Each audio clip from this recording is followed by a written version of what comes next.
Hello there, ladies and gents. Welcome to today's video in which I will review, document, and sound demo this cool instrument. This is a Dean V Metalman 4-string bass. Let's get right into the specs and features of this beautiful instrument. Out of the factory, these instruments feature a basswood body, a low-profile maple neck, a rosewood fingerboard, bolt-on construction, one high-output humbucker that's in soap bar style, classic machined tailpiece, sealed die-cast tuning machines, and black hardware. It has two control knobs. The one on the right controls volume, the one on the left controls tone, and the input jack is on the far end of the lower wing. So in a way, it's a very bare bones instrument. It just gives you what you need and nothing fancier, nothing extra.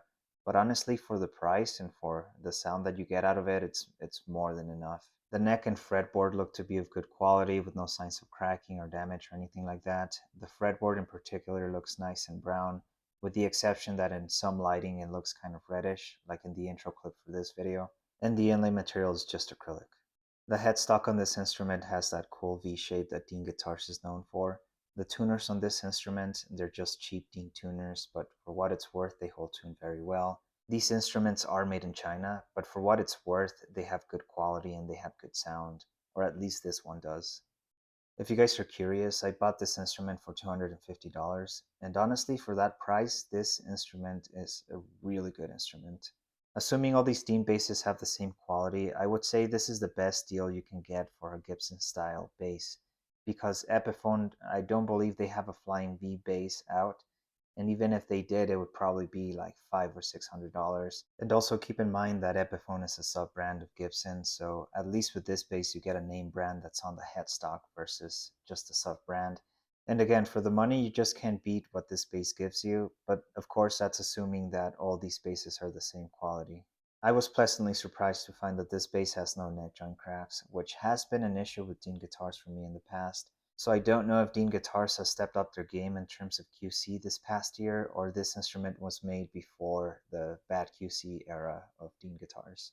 Anyway, I'm happy with this instrument. It sounds good, it stays in tune, the neck is straight, there are no neck joint cracks. It's a good quality instrument, and for $250, you can't get a better bass that's for metal. It also doesn't hurt that this bass looks really cool, and although the body shape was stolen straight from Gibson, I think in the long run, us players benefited from that because we get cheap instruments that are really good like this one for affordable prices versus the $600 Epiphone that's QC wise is no better than Gibson, or the $2,000 Gibson that's, QC questionable. That's not to say Dean Guitars is a perfect brand, especially with what's happened in recent years, but with this particular line of instrument, they did something right. And honestly, these are a really good alternative to, again, Gibsons or Epiphones, especially if you don't have a lot of money. The question now becomes whether or not these instruments are going to continue to be made because of the Gibson lawsuit.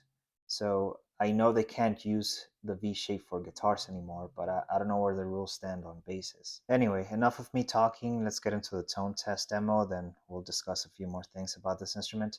Keep in mind, I'm primarily a guitar player. I'm only a bassist when I have to be, so don't judge me too hard on the tone test.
ladies and gents. So first impressions on this instrument, it feels good to hold and play. It sounds good, but admittedly, it's a very long instrument. So it's kind of awkward to extend your arm out so far to play the first few frets, as well as that because it's so long, it's going to be hard to find a case for it. I have a coffin case that's made for basses, and this instrument actually doesn't fit in there.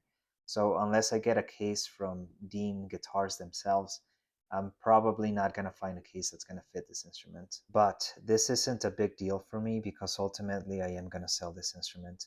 Although I do like this bass and I like the sound of it and how it feels. Ultimately, I bought this instrument because I saw an opportunity to make a little bit of profit selling it here locally. So that's what I'm going to do with this instrument. I do have another bass, and that gives me more than what I will ever need, and gives me everything that this bass would give me if I kept it. So it would be redundant for me to keep it. But I just wanted to make a documentation video for you guys. So final thoughts on this instrument. In terms of sound, I give it an 8 out of 10. In terms of construction, I give it an 8 out of 10. And in terms of aesthetics, I give it an 8 out of 10. So although the body shape is stolen straight from Gibson, I think Dean did a really good job with this instrument in that they took that iconic look and feel and made it affordable. That's all I have for you for today. Thank you so much for watching, and as always, you guys stay safe, and I'll see you in the next video. Take care.